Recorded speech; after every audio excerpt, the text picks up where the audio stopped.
तो चलिए आज के इस नए एक्सप्लेनर में एक बेहद दिलचस्प रहस्य से पर्दा उठाते हैं। आज हम एक ऐसे रहस्यमयी और शक्तिशाली विषय की गहराइयों में उतरने वाले हैं जो वाकई में हमारे सोचने का नजरिया बदल सकता है। इमेजिन कीजिए, एक ऐसा विरोधी है जिसे हराना नामुमकिन सा लगता है, जो लगातार आपके खिलाफ कुचक्र रच रहा है। ऐसे में उसका सामना कैसे किया जाए? चलिए इस अद्भुत रहस्य को सुलझाते हैं।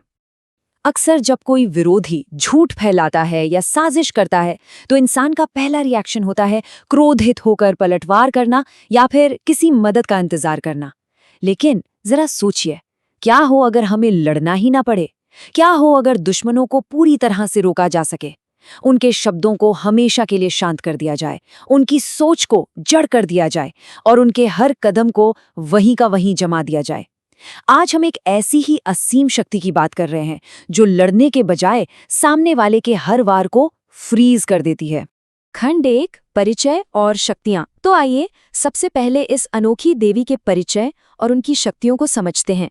हिंदू धर्म की 10 महाविद्याओं में काली, तारा और भुवनेश्वरी जैसी अत्यंत शक्तिशाली देवियां शामिल हैं, लेकिन इन सब में देवी बगलामुखी का स्थान बिल्कुल अलग है। देखिए, ज्यादातर शक्तियों का फोकस होता है शत्रु का पूरी तरह से विनाश करना, पर देवी बगलामुखी ऐसा बिल्कुल नहीं करती। वो अपने विरोधियों का वध नहीं करती, वो बस उन्हें पंगु बना देती हैं। मतलब दुश्मन ना अपना हाथ उठा सकता है, ना मुंह खोल सकता है और ना ही आगे कोई कदम बढ़ा सकता है। इसी कमाल की क्षमता को तंत्र शास्त्र में स्तंभन शक्ति कहा जाता है। स्तंभन यानी जड़ कर देना, एकदम रोक देना। ये समझ लीजिए कि ये सर्वोच्च पंगु करने वाला बल है, जिसे देवी का अपना ब्रह्मास्त्र भी कहा जाता है। चाहे कैसी भी विपरीत परिस्थिति हो या कितना भी बड़ा विरोधी हो, ये शक्ति उसे पूरी तरह से वहीं थाम देती है।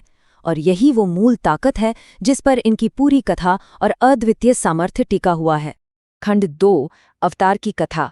अब चलते हैं उस प्राचीन कहानी की तरफ जब इस शक्ति ने पूरी सृष्टि को बचाया था। बात लाखों साल पहले कृतयुग की है।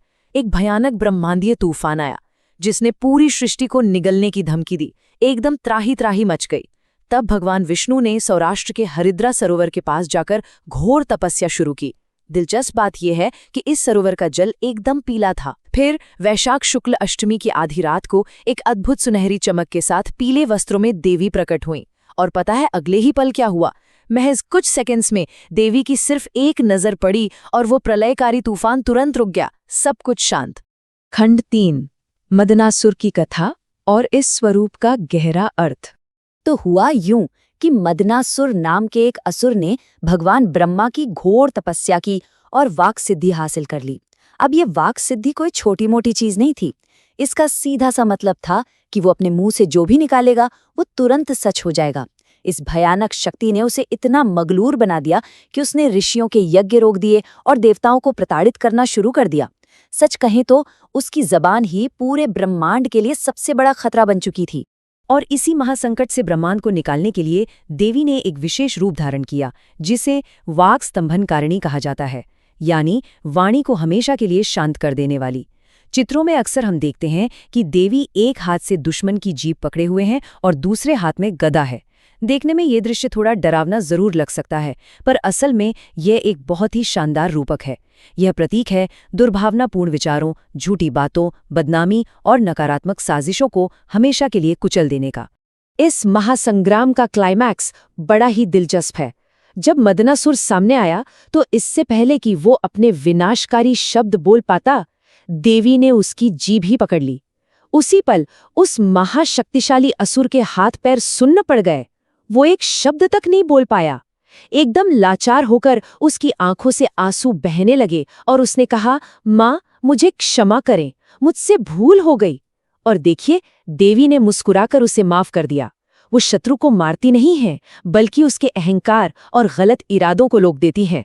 खंड 4, पीले रंग का महत्व और पीतांबरा देवी का रहस्य। इनकी तांत्रिक पूजा में पीले रंग का बहुत बड़ा रोल है।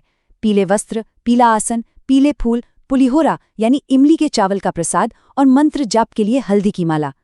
तंत्र शास्त्र मानता है कि हर रंग की अपनी एक ऊर्जा होती है और पीला रंग नकारात्मक ऊर्जाओं और विरोधी की शक्तियों को जड़ से दबाने के लिए सबसे शक्तिशाली माना जाता है। इसीलिए देवी की पूरी पूजा पद्धति इस सुनहरे पीले रंग के ही इर्द गिर्द घूमती है। खंड 5 आधुनिक प्रासंगिकता। अब देखते हैं कि आज के जमाने में ये शक्ति कैसे काम करती है।